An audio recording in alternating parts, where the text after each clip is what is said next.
The Honourable Craig Foss. Thank you, Mr Speaker. This John Key-led government, with our coalition friends and partners, is investing in the future of New Zealand. Investing in our future, Mr Speaker. Mr Speaker, getting on with the leadership and the governing of this great country. Not being distracted by sideshows, Mr Speaker, not being distracted by gotcha politics, which the current leader of the opposition says he was not all about when he was appointed late last year or after the election. Mr Speaker, the previous member asked what was going on in the regions. Well, let me point out, we learned today that in Wairau of the Great Hawke's Bay region, in fact, more investment from health is going into the medical centre up in the region of Hawke's Bay. Amazing how the bay's turned since it turned blue just a few years ago. The cycleways that the other members seem to, let's say, take the mickey out of somewhat, to be fair, a joint project with the Green Party.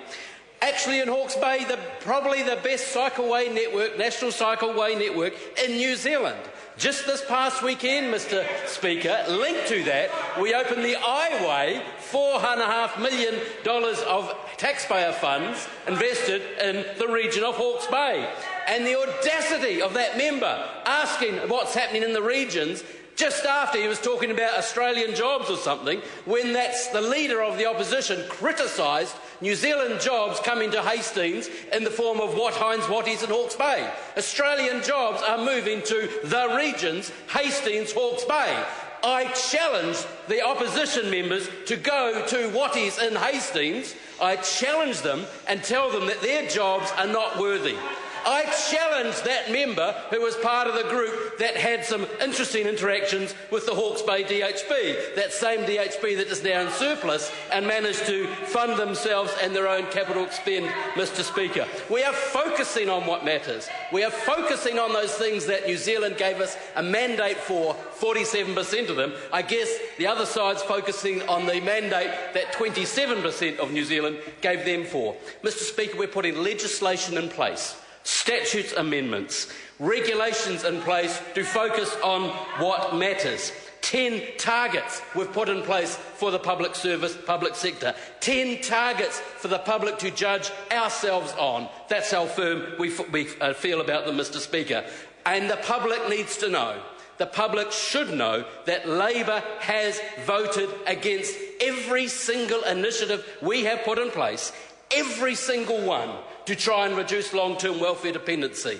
They have voted against every initiative where we've tried to support vulnerable children. They've voted against every single economic type growth initiative for boosting skills and employment. They have voted against every single initiative that we've tried to put in place to reduce crime. They've voted against every single initiative we've put in place to try and improve interaction with the government, Mr Speaker.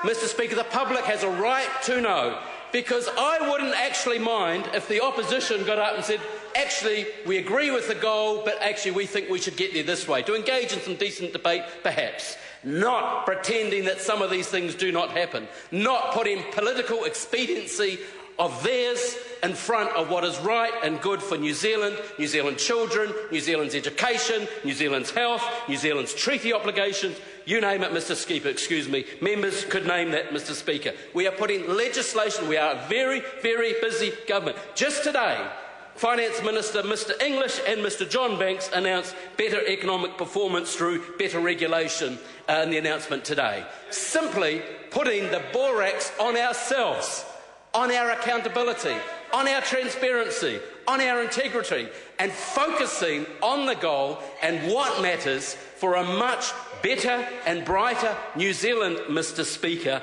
that all New Zealanders have the potential to realise and fully and totally deserve. Mr Speaker, this John Key-led government is getting on with the job we were elected to do, investing in our great future.